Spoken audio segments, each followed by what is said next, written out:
अपने सारे पैसे लुटा दिए, ख़त्म कर दिए। तो उसके बाद मेरे जहन में ख्याल ये एक ही ख्याल आया कि यार अब यहाँ से भागना बेहतर है। मैडम मैंने नेट से एक जेली नंबर लिया है, नेट वालों से उसको 200 रुपया दे के जेली नंबर लिया है। मैंने कहा अगर आपने पैसे नहीं भेजे तो मैं आपके भाई को अभी मारूंगा नहीं, नुकसान नहीं दूंगा, लेकिन कभी ज़िंदगी में वापस नहीं भेजूंगा। मैंने ये बात की थी।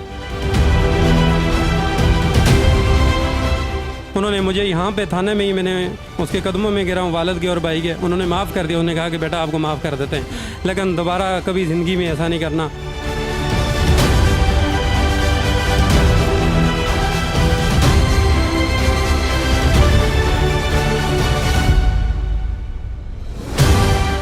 अस्सलाम नाज़रीन, आप देख रहे हैं QC TV। मैं हूँ आपकी होस्ट अफसा मलिक। मेरे साथ एक मुलज़िम मौजूद है जो कि ऑनलाइन के एक जुए में फंस चुका हुआ था, जिसने एक गेम बनाई और जिससे सोचा एक मास्टरमाइंड बना, जिसमें अपनी फैमिली को उसने तंग किया, अगवा का ड्रामा किया। और बाद में जब वो फैमिली 4 महीने जिस अजियत में रही है ये जानता है, क्योंकि इसके सामने जब वो आई है और उसको फिर एहसास हुआ कि ये गलत चीज़ है, और फिर ये उनसे 7 करोड़ का डिमांड करता रहा। फिर ये रास्ता आहिस्ता कम प्राइसेस पे आता है, 4 करोड़ तक आया और बाद में इसको CIA ने गिरफ़्तार कर दी। इससे जाने कि ये ड्रामा इसने क्यों किया, इसकी वजह क्या थी। अस्सलाम वालेकुम। जी वालेकुम सलाम। क्या नाम है? मेरा नाम मोहम्मद वसीम है। अच्छा वसीम, मुझे बताओ ये ड्रामा क्यों किया गया? अगवा हो गए और बाद में पता लगा कि तुम अगवा करने वाले भी खुद ही थे। ये सारा गेम क्यों डाली? ये मैडम इस तरह है ना, मैं मिस्री शाह में अपना कारोबार करता हूँ। मेरा लोहे का कारोबार था, बहुत अच्छा, और इंशाल्लाह उम्मीद है अभी भी चलेगा। तो मैं तकरीबन 10 साल से कारोबार कर रहा था, तो काफ़ी अच्छा सेट था, सेटल था, अपना निज़ाम बेहतर चल रहा था ज़िंदगी का। तो तकरीबन आज से 1.5 साल पहले की बात है, मैंने फेसबुक अक्सर सब लोग चलाते हैं, मैं भी चला रहा था। उसमें मैंने एक ऐड देखा है कि इसमें पैसे डिपॉजिट करें और डेली की अर्निंग करें। तो वो ऐप मैंने भी डाउनलोड कर दी, उसका नाम 3 पति था। वो मैंने डाउनलोड की, उसमें मतलब थोड़े थोड़े पैसे डिपॉजिट करते करते करते 1.5 साल में मैंने काफ़ी ज़्यादा रकम जो है ना अपनी बर्बाद कर दी है। इनके पहले जब एक दफ़ा पहले कितना स्टार्ट किया था उस पर? शुरू में सबसे पहले जो मैंने डिपॉजिट किया मैडम 20 रुपये, खाली 20 रुपये मैंने डिपॉजिट किए। तो मैंने एक शोगल मेले में ही वो खेल खेल के 80 रुपये तक पहुंच गया। मैंने कहा इसमें तो अर्निंग होती है। 80 रुपये से फिर मैंने 80 के 80 लगाए, वो ज़ीरो हो गए, मतलब नील हो गए, ख़त्म हो गए।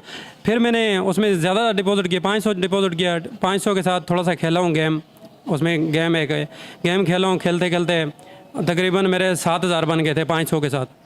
तो लालच बढ़ती गई है कि वाकई इसमें अर्निंग होती है। इनके एक दफ़ा 80 रुपये हारे तो वहाँ ने दिल किया स्टॉप कर दूँ, फिर 500 लगाया, फिर 500 जीत गए। मैंने कहा 20 से मैंने 80 कर लिए हैं, तो 500 के साथ ज़्यादा मौका मिलेगा। 80 तो जल्दी ख़त्म हो गए, 500 जो होगा वो ज़्यादा मुझे मौका देगा। उसके साथ 7,000 तक पहुंच गया मैडम। पहले दिल किया कि चलो 5,000 निकाल लेता हूँ, 2,000 के साथ खेलूँ, लेकिन मैंने लालच इंसान को दिमाग ख़राब कर देती है। मैंने कहा आगे 20,000 तक चले जाऊँ, 30,000 तक चले जाऊँ। करते करते करते वो फिर ज़ीरो हो गए। फिर उसके बाद ऐसे मैंने 1,000 रुपया डिपॉजिट किया है, उसके बाद 10,000 डिपॉजिट किया है, एंड पे 50,000 डिपॉजिट किया है। मैंने कहा 50,000 के साथ मुझे पूरा मौका मिलेगा। एक 2,000 की गेम निकाला नहीं कभी? मैडम निकाला, 2-3 बार मैंने निकाले, मतलब 50,000 डिपॉजिट किया, मेरे पास 67,000 हो गए, मतलब 67,000 हो गए थे। ऊपर में मुझे मुनाफा 17,000 बच रहा था एक दिन का। मैंने कहा ये निकाल लें, बाकी 50 के साथ खेलते हैं। फिर जहन में कोई बात आई है कि चलो लाख तक पहुँच जाते हैं। मैडम जाते जाते 80,000 पे पहुंच गया हूँ मैं। फिर मैंने नहीं निकाले, मैंने 10,000 की गेम लगाना शुरू कर दिया।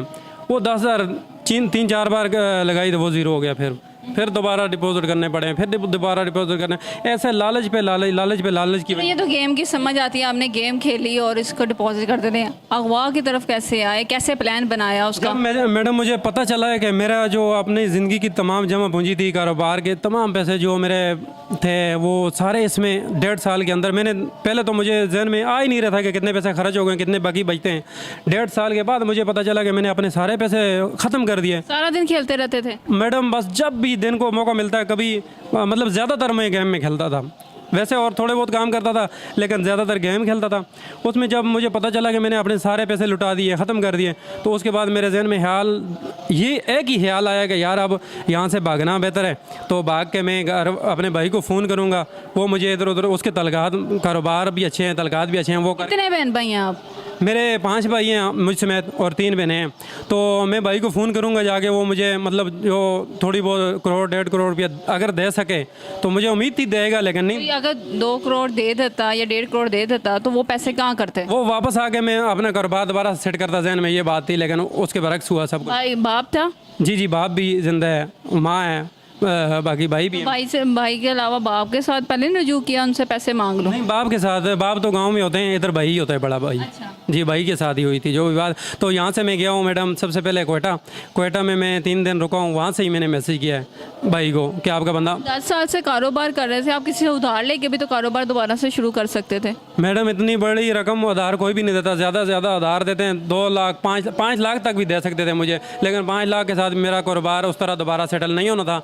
तो मैंने बड़ी लालच की है, लालच की वजह से मैं बर्बाद हो गया हूँ, ज़िंदगी बर्बाद कर दी है मैंने अपनी। कई बार सोचा खुदकशी कर लूँ, लेकिन फिर छोटे 2 बच्चे हैं मेरे, उनकी वजह से खुदकशी नहीं कर सका। तो बाप के साथ, चलो बाप तो गाँव रहता था, भाई को जब हमने कहा कि 1.5 करोड़ या 2 करोड़ उनसे मांगा तो उनका क्या रिस्पॉन्स था? उन्होंने मैडम मुझे ऐसे लालच में रखा है, उन्होंने शायद पीछे रिपोर्ट भी कर ली होगी, सीए ने कहा होगा कि इसके साथ बातों में लगे रहो, आप पैसे नहीं भेजने। इन्होंने कहा आज भेजते हैं, कल भेजते हैं, परसों भेजते हैं। कितनी डिमांड की थी आपने? आपका प्लान कैसे बना था, मुझे वो बताओ। प्लान कैसे बनाया था, कितने लोग शामिल थे इस प्लान के अंदर? मैं तो अकेला ही था, मुझे लोगों की ज़रूरत नहीं थी मैडम, क्योंकि जब किसी लोग को मैं कह देता था वो ज़रूर घर में इतला दे देते कि वसीम ने ये कर दिया। अकेले ही सब कुछ कर रहे थे? अकेले मैडम, इतना मतलब गेम कोई खेलना दूसरे बंदे की ज़रूरत तो नहीं होती। अगवा के लिए फ़ोन कैसे करते थे घर पे, किसको फ़ोन करते थे? मैडम मैंने नेट से एक जेली नंबर लिया है, नेट वालों से उसको 200 रुपया दे के जेली नंबर लिया है। नेट से कैसे लिया? नेट पे आप फेसबुक पे सर्च करें फेक नंबर, अच्छा। उस पर नीचे बहुत ज़्यादा ऐड आ जाते हैं कि भाई हमारे पास फेक नंबर है, हम आपको देंगे 200 रुपया सिर्फ लेते हैं वो। अच्छा। 200 में मुझे फेक नंबर मिला है USA का, तो वो उसके ज़रिए मैं व्हाट्सएप पे चैट करता था, खाली वॉइस मैसेज नहीं करता था, वॉइस करता था, कॉल भी नहीं करते थे? कॉल भी नहीं करता था। इस वजह से नहीं करता था, मैं खुद ही था, तो जब कॉल करूँगा तो वो पहचान लेंगे। तो मैसेज पहले किसको किया? राइट मैसेज सबसे छोटे भाई को मैंने मैसेज किया है, बड़े भाई को नहीं किया, छोटे भाई को मैंने मैसेज किया कि आपका बंदा हमारे पास है, आप मुझे पैसे दोगे। 7 करोड़ रुपया मैंने सबसे पहले डिमांड की है, फिर उसके बाद 4 करोड़ की है, फिर 2 करोड़ की है, नीचे आता गया। पैसे दोगे तो नीचे क्यों आते गए? नीचे इसलिए आता गया, मुझे पता था इनके पास है नहीं है, और इतने ज़्यादा पैसे उन्होंने भी कहा हमारे पास इतने नहीं है, कोई नीचे लाओ, 10 लाख तक कोशिश करो। मैंने कहा इतने में नहीं होता, फिर बातें चलती रही मैडम, तो ऊपर छापा पड़ गया। नहीं, क्या उनको कहते थे, क्या करूँगा अगर आपने पैसे ना भेजे? मैंने कहा अगर आपने पैसे नहीं भेजे तो मैं आपके भाई को अभी मारूंगा नहीं, नुकसान नहीं दूंगा, लेकिन कभी ज़िंदगी में वापस नहीं भेजूंगा। मैंने ये बात की थी। वो आपको कॉल और मैसेजेस तो करते होंगे? उन्होंने मुझे कहा है कि आप वॉइस मैसेज करो, हमें समझ नहीं आ रही मैसेज की आपकी। मैं थोड़ी सी अजीब ही उर्दू बोल रहा था उसमें, कि ये कोई और है, जो मैं आप खुद बोलता था वो मैं नहीं बोल रहा था वहाँ पे। तो मैंने कहा वॉइस की हमें इजाज़त नहीं है, हमारे बड़े जो बाकी सरबराह हैं वो इजाज़त नहीं देते।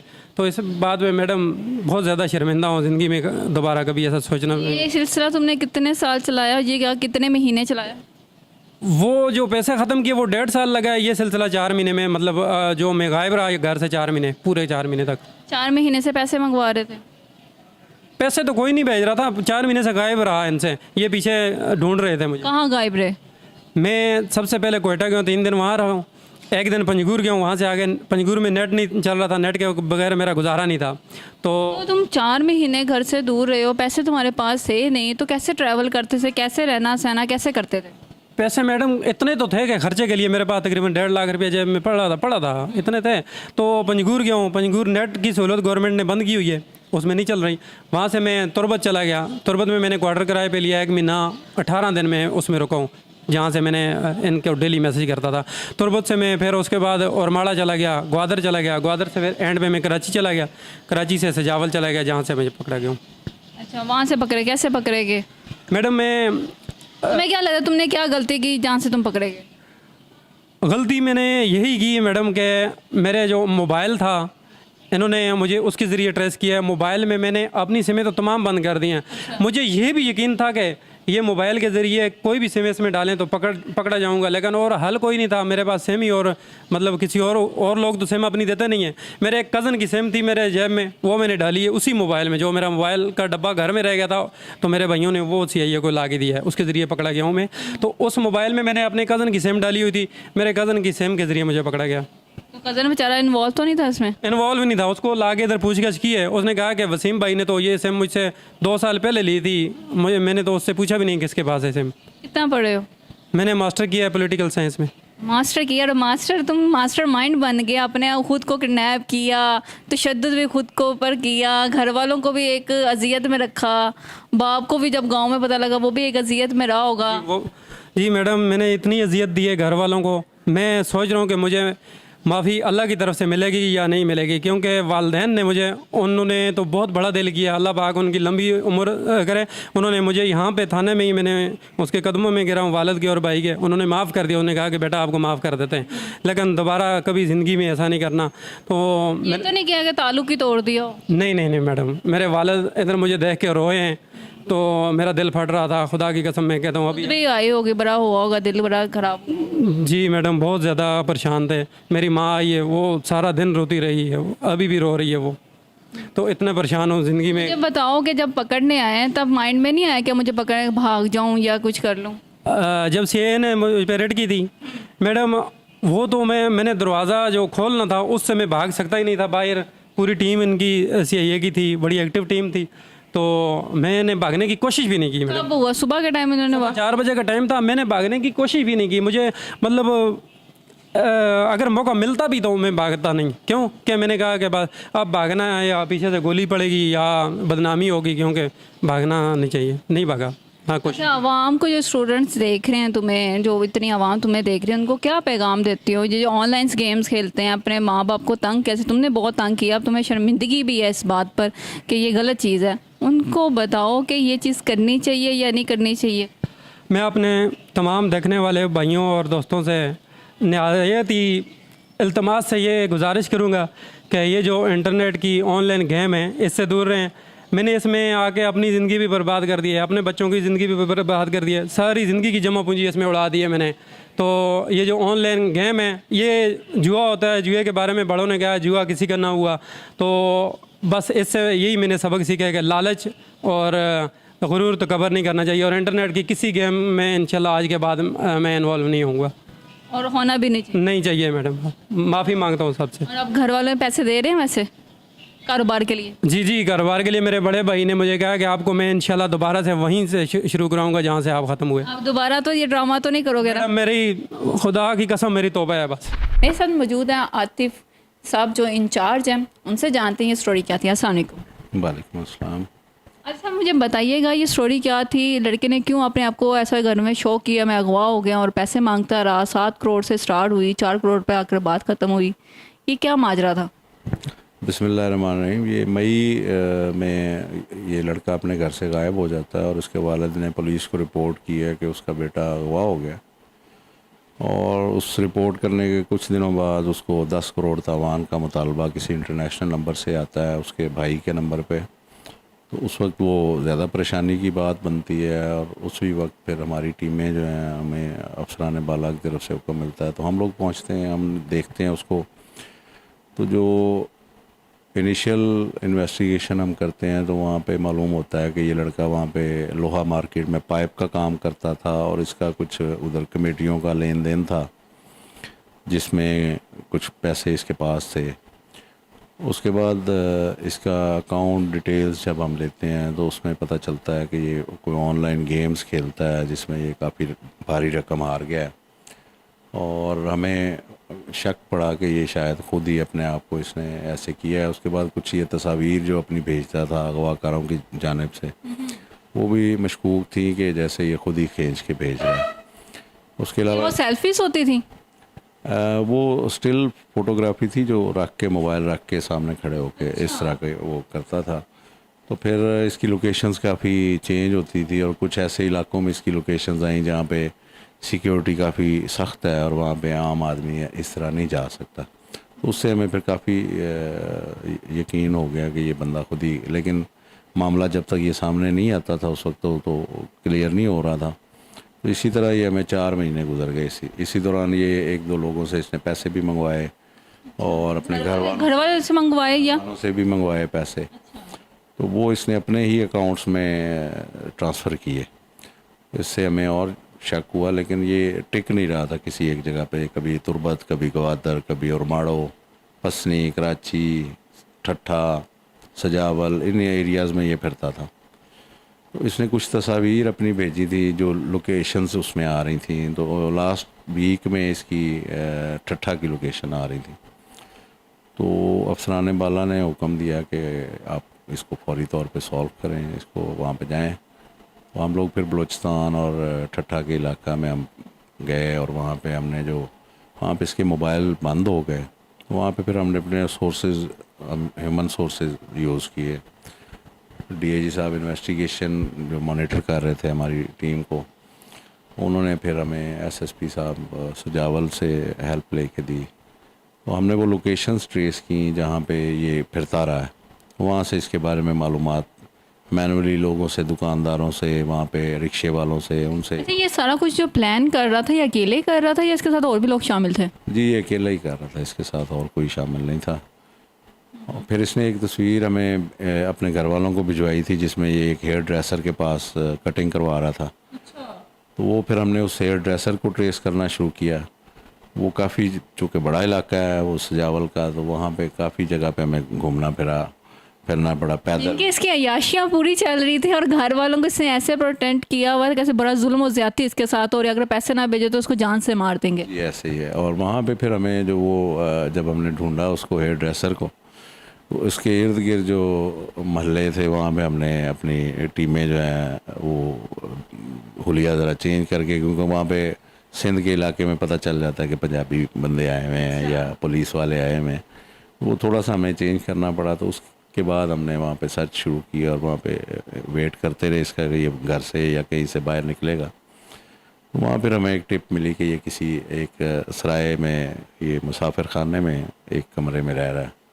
वहाँ पे फिर हम सुबह को 5-6 बजे पहुँचे और वहाँ से हमने इसको ट्रेस किया। जी, इसको 4 महीने ये लग गया सारा ये, क्योंकि लोकेशन चेंज कर रहा था। क्या इसको इल्म हो जाता था कि मेरे पीछे पुलिस आ रही है या नहीं? ये एक अननोन नंबर यूज़ कर रहा था, उस पर नेट यूज़ कर रहा था, जिसको इसको अंदाज़ा नहीं था कि शायद पुलिस को इस बात का नहीं। ये वो नेट पे ही करता था, सिम पे नहीं करता था? हाँ, ये सारा व्हाट्सएप वगैरह भी यूज़ कर रहा था। व्हाट्सएप पे भी इंटरनेशनल नंबर्स यूज़ कर रहा था। तो इसको बिल्कुल तवक्को नहीं थी, बल्कि बड़ा हैरान हुआ कि आप लोग मेरे तक कैसे पहुँच गए। बहुत शुक्रिया। अभी हम बात करेंगे मुल्ज़िम से और जानेंगे ये उसने ये सब कुछ क्यों किया। मेरे साथ रहिएगा। जी नाज़रीन, देखें मुल्ज़िम मेरे साथ मौजूद था जिसने बताया कि उसने घर वालों को तंग किया और तावान मांगा और ख़ुद को ही अगवा शो करके उनसे पैसे मांगता, लेकिन घर वालों ने इसको पैसे नहीं दिए। लेकिन अब इससे माफ़ी मांगी क्योंकि घर वाले ख़ुद इसके सामने आ गए और इसको शर्मिंदगी भी है। और इसने बताया कि ये सारा ड्रामा जो है इसने ऑनलाइन गेम की वजह से किया, जिसके जुए में ये फंस चुका हुआ था और इसको अच्छा लग रहा था वो कर। और नाज़रीन को भी ये कहते हैं कि अपने बच्चों पर नज़र रखें और इस तरह की हरकत से रोकें। अगर वो किसी ऐसे जाल में फंस रहे हैं तो नुकसान हो सकता है। यहाँ तो सिर्फ उसने अपने अगवा का नाटक रचाया था, हो सकता है किसी कोई जान भी जा सकती है। अपनी मेज़बान को इजाज़त दें, फिर हाजिर होंगे एक नए शो के साथ। अल्लाह हाफिज़।